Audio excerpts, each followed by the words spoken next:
l'Afghanistan, le Pakistan, la Somalie et le Yémen.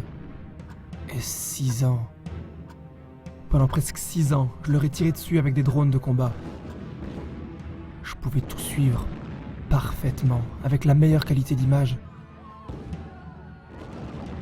J'ai vu des personnes saigner à mort, avec des membres arrachés. Et j'ai vu des enfants être réduits en miettes. Je pouvais plus supporter ça. Je suis devenu un sociopathe. Ces gens ne me faisaient même pas pitié, je crois. Non, c'est ça. J'ai plus de respect devant la vie. On m'a désigné comme lauréat pour avoir tué avec succès 1626 personnes. Mais je souffre d'attaques de panique, d'insomnie. Je suis devenu dépressif. Je m'empiffre avec n'importe quoi pour oublier tout ça. J'ai besoin d'être professionnel. Qui va me sortir de là ?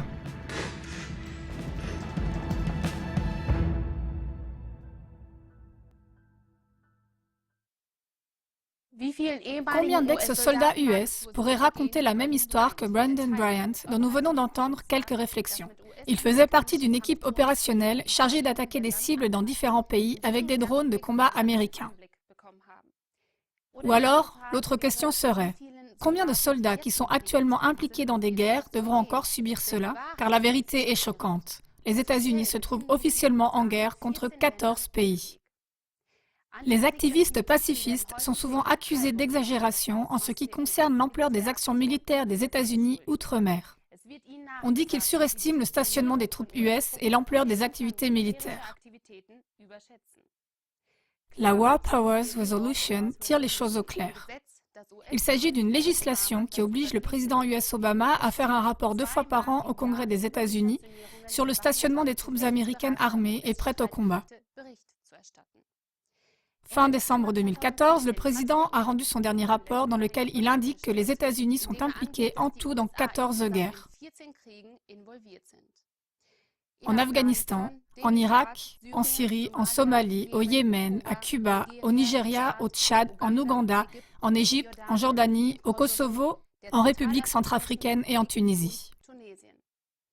Comme cette liste ne comporte que les missions de forces de combat officielles des États-Unis, on doit pourtant supposer que le gouvernement américain dirige d'autres guerres cachées. Ainsi, par exemple, 500 combattants d'élite de la société militaire privée American Academy, anciennement Blackwater, se trouvent en Ukraine.